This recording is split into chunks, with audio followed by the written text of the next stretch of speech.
नमस्कार।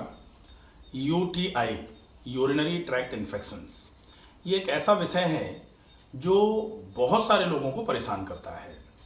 Specially females को UTI बहुत ज़्यादा होता है।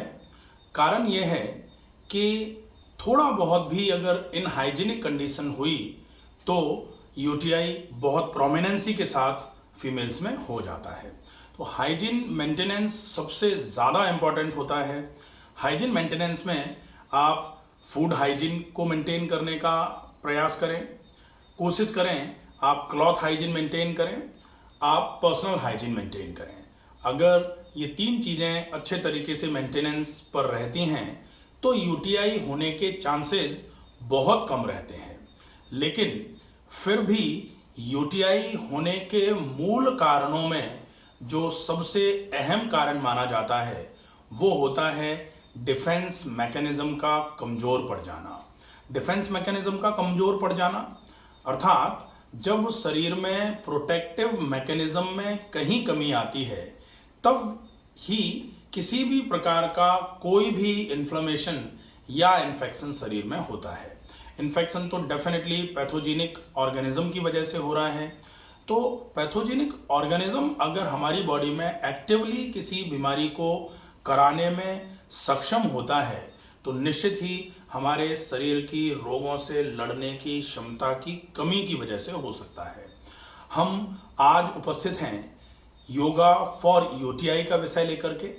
योगा फॉर यूटीआई का मतलब होता है कि ऐसे कुछ व्यायाम या आसन, साथ में कुछ ऐसे प्राणायाम जो शरीर की डिफेंस मैकेनिज्म को बहुत अच्छे तरीके से प्रमोट करते हैं। और डिफेंस मैकेनिज्म अगर बहुत अच्छी रहेगी तो ये आपके शरीर में होने वाले किसी भी प्रकार के इन्फेक्शन को रोकने में, प्रिवेंट करने में बहुत मददगार साबित होगी। हम आज जो यूटीआई में आसन किस तरीके से करें, कौन से आसनों को किन किन प्रिकॉशंस के साथ करना चाहिए, ये विषय लेकर के उपस्थित हैं।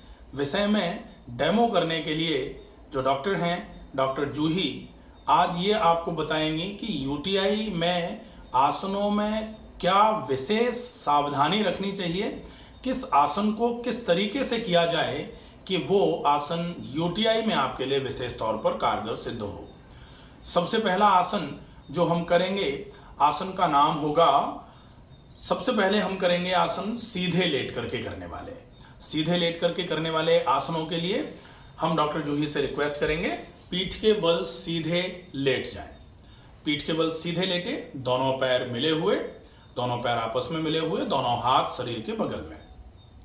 अब हम धीरे से दोनों पैरों को घुटनों से मोड़ते हुए दोनों पैरों के तलवों को जमीन पर लगा लेंगे।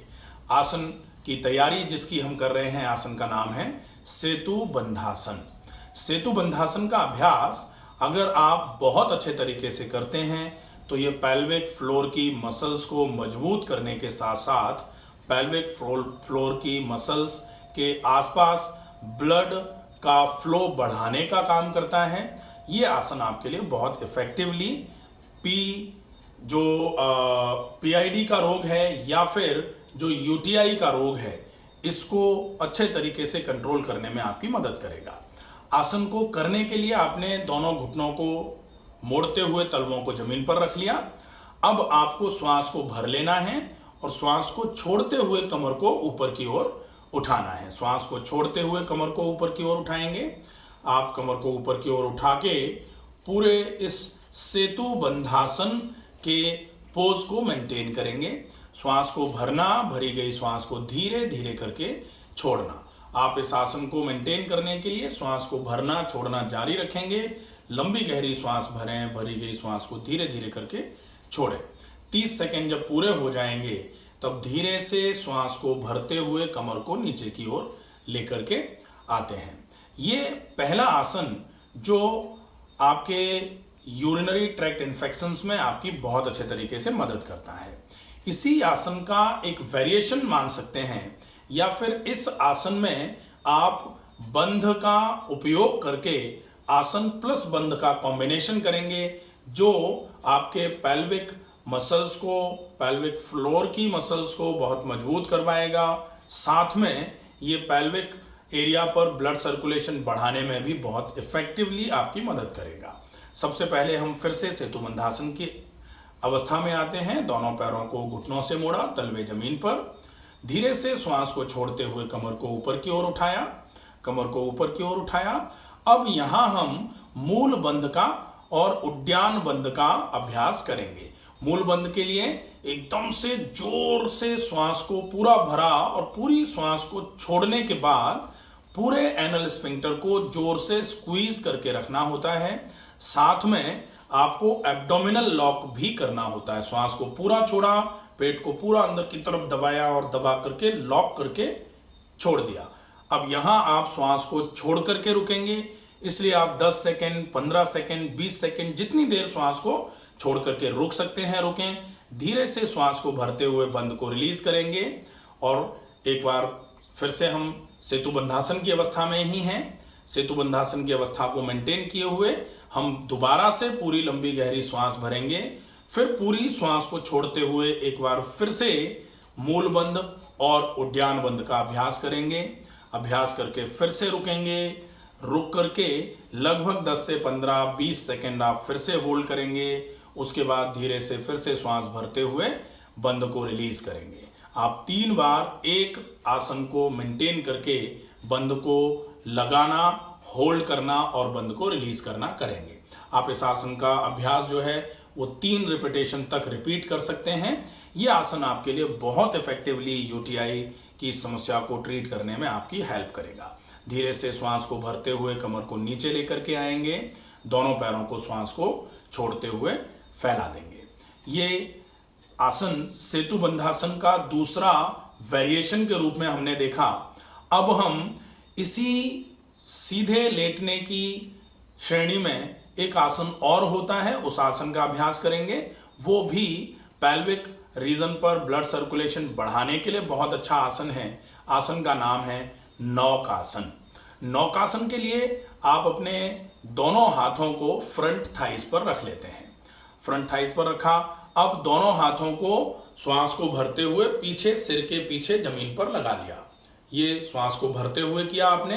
अब श्वास को छोड़ते हुए दोनों हाथों को सामने की ओर लेके आना है पैरों की तरफ और पैरों को थोड़ा सा ऊपर की ओर उठाना है। अब जब हाथ आगे की ओर लेके आएंगे तो आपको अपनी गर्दन, ऊपरी पीठ को भी थोड़ा ऊपर की ओर उठाना है। अब आप देख रहे हैं नौका की जो पोज है, नौका का जो पोज है वो बन रहा है और जो पेल्विक एरिया है उस पर सबसे ज्यादा मात्रा में खून का संचार इस आसन में बढ़ता है। इसलिए ये आसन आपके लिए यूटीआई में सबसे ज्यादा कारगर माना जा सकता है।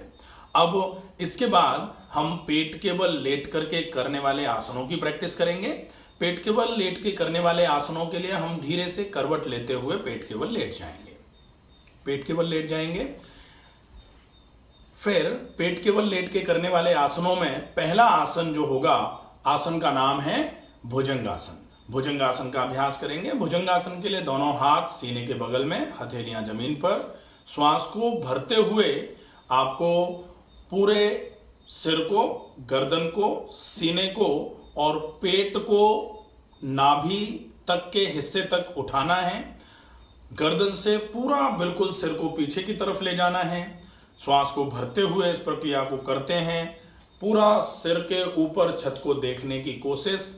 अब आप यहाँ पर होल्ड कर दें पूरे शरीर को। श्वास का आवागमन जारी रहेगा। इस पोज में भी पेल्विक एरिया पर ब्लड सर्कुलेशन इंप्रूव हो रहा है।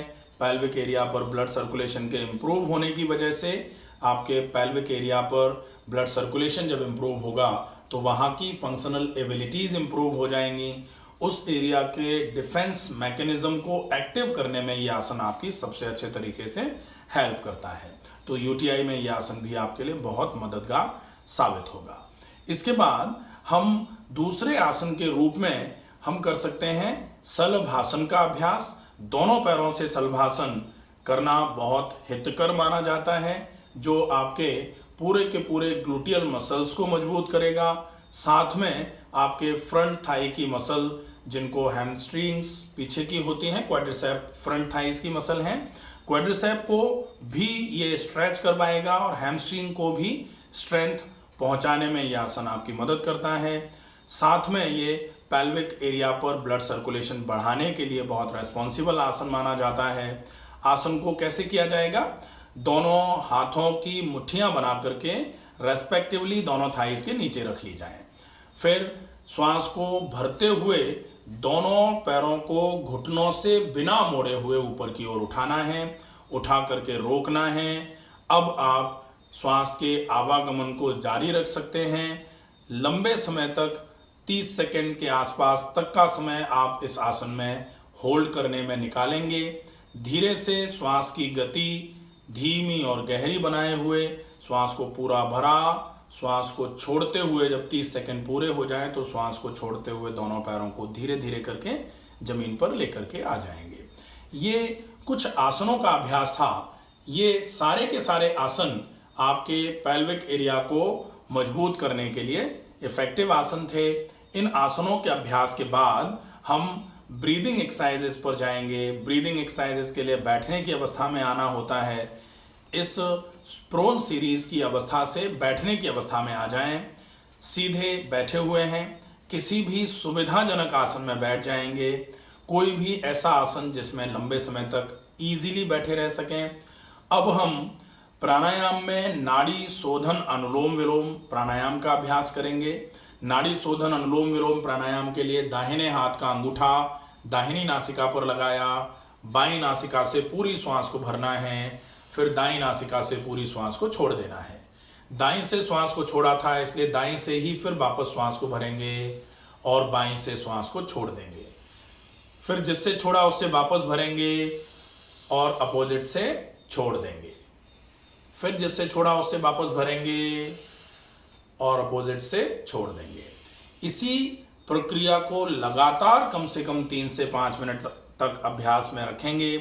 5 मिनट के आसपास तक अगर इस प्राणायाम का अभ्यास किया जाता है तो ये बहुत अच्छे तरीके से आपके शरीर में खून की चाल के साथ साथ ऑक्सीजन की जो आपूर्ति है उसको करवाता है, जिसकी वजह से आपका डिफेंस मैकेनिज्म जो है पूरी बॉडी का वो सुधरता है। आपके शरीर में किसी भी प्रकार का इन्फेक्शन जो फैल रहा होता है उसको रोकने में डिफेंस मैकेनिज्म बहुत ज़्यादा हेल्प करता है। तो यूटीआई अगर पैथोजेनिक इन्फ्लामेशन है, इन्फेक्शन है, तो उसको रोकने के लिए आप इस प्राणायाम के अभ्यास से आप धीरे धीरे करके यूटीआई में आराम पा सकते हैं। इस प्राणायाम के बाद डीप ब्रीदिंग भस्त्रिका प्राणायाम। भस्त्रिका के लिए दोनों हाथ घुटनों पर, हथेलियां आसमान की ओर, अंगूठा और तर्जनी का अग्रभाग आपस में मिला हुआ, सीधे बैठे हुए हैं। लंबी गहरी श्वास भरी जाएगी, पूरी श्वास को धीरे धीरे छोड़ा जाएगा। लंबी गहरी श्वास भरी जाएगी, पूरी श्वास को धीरे धीरे छोड़ा जाएगा। ये बहुत इफेक्टिव प्राणायाम होता है जो पूरे शरीर में ऑक्सीजन की संचार को बढ़ाने में आपकी मदद करता है। पूरे शरीर में ज़्यादा से ज़्यादा मात्रा में ऑक्सीजन का संचार इस प्राणायाम से बढ़ता है, जिसकी वजह से धीरे धीरे करके शरीर में डिफेंस मैकेनिज्म जो है वो और एक्टिव मोड पर शिफ्ट हो जाती है। किसी भी टाइप के इन्फेक्शन इन्फ्लेमेशन को होने से रोकने के लिए डिफेंस मैकेनिज्म का मजबूत होना ज़रूरी है। इसलिए यूटीआई में ये प्राणायाम आपके लिए बहुत मददगार साबित होता है। इस प्राणायाम को लगातार कम से कम 5 से 10 मिनट तक किया जा सकता है। इस प्राणायाम के अभ्यास के बाद आप कपालभाति क्रिया जो है इसका अभ्यास करके पूरे शरीर में शोधन की प्रक्रिया को जागृत कर सकते हैं। शरीर में से डिटॉक्स मैकेनिज्म जो है शरीर की उसको एक्टिवेट कर सकते हैं। शरीर में जो भी टॉक्सिन्स जमा हो रहे हैं उनको निकालने में ये प्रक्रिया आपके लिए बहुत उपयोगी सिद्ध होती है। कपालभाति के लिए पूरे शरीर को सीधा करके बैठे हुए हैं, दोनों हाथ घुटनों पर, हथेलियां आसमान की ओर, अंगूठे तर्जनी का अग्रभाग मिला हुआ, सीधे बैठे हुए हैं। श्वास को छोड़ते हुए पेट को अंदर की तरफ धक्का लगाना है। अंदर की तरफ धक्का लगेगा, डायफ्राम ऊपर जाएगा, फेफड़ों से पूरी श्वास निकल करके बाहर आ जाएगी। ये जब आप कर रहे हैं तो ये एब्डोमिनल ऑर्गन्स की मसाजिंग का काम होता है। लोअर एब्डोमिनल ऑर्गन्स जो हैं उन पर भी मसाजिंग इफेक्ट मिलता है। इससे आपके डिटॉक्स मैकेनिज्म को एक्टिवेट करते हैं आप। साथ में जैसे ही डिटॉक्स होता है शरीर की जो डिफेंस लाइन है वो एक्टिवेट हो जाती है, और डिफेंस लाइन के एक्टिवेट होने की वजह से किसी भी प्रकार के इन्फेक्शन से आपके शरीर की सुरक्षा होती है। तो ये आसन और प्राणायाम का जो अभ्यास अभी आपको कराया जा रहा है, इस अभ्यास को बहुत अच्छे तरीके से समझ करके यदि कोई भी मेल या फीमेल को यूटीआई रिकरेंस है, मेल में भी आप इन आसनों का अभ्यास कर सकते हैं। डिफेंस लाइन को एक्टिवेट करने के लिए तो मेल हो या फीमेल हो, ये आसन सबके लिए ही बराबर कारगर साबित होंगे। साथ में आप खाने पीने में ध्यान रखें, ज़्यादा मात्रा में मिर्च मसाले का उपयोग ना करें, पानी की क्वांटिटी ज़्यादा से ज़्यादा होनी चाहिए। आप स्नान करते समय स्नान विधि का प्रॉपर फॉलोअप करें। गारमेंट्स जो हैं वो कोशिश करें आपके इनर वेयर्स जो होते हैं वो लाइट कलर के हों, संभव हो जाए तो वाइट कलर के हों। साथ में आप गारमेंट्स को प्रॉपर तरीके से धोएं। गारमेंट्स को धोने के बाद धूप में प्रॉपर तरीके से सुखाएं। उनको ऐसी जगह पर रखा जाए जहां एरेशन प्रॉपर रहे। आप अगर कहीं ऐसी जगह पर गारमेंट्स को डाल देंगे जहां पर एरेशन नहीं रहेगा, हवा का आदान प्रदान नहीं रहेगा, आजकल जैसे बरसात का समय है, ह्यूमिडिटी ज़्यादा है, ऐसे में अगर गारमेंट्स कहीं भी पहनने के कपड़े, बिछाने के कपड़े, ओढ़ने के कपड़े आप कहीं भी रख दो और वहाँ पर हवा या तेज धूप नहीं है, धूप में सुखाए हुए नहीं है, आप थोड़ा सा भी कहीं नमी वाली जगह पर रख देते हो तो कपड़ों में बदबू आती है। अगर आप ऐसा कर रहे हैं अपने इनरवेयर्स के साथ में तो निश्चित ही ये यूटीआई को कराने का कारण बनेगा। आपको इन सारी बातों पर बहुत प्रॉपरली ध्यान रखना चाहिए। इन सारी बातों को ध्यान में रखकर आप यूटीआई से बच सकते हैं। ज़्यादा से ज़्यादा इस वीडियो को ज़्यादा से ज़्यादा लोगों तक पहुंचाने में मदद करें। स्वस्थ रहिए, सुरक्षित रहिए। धन्यवाद।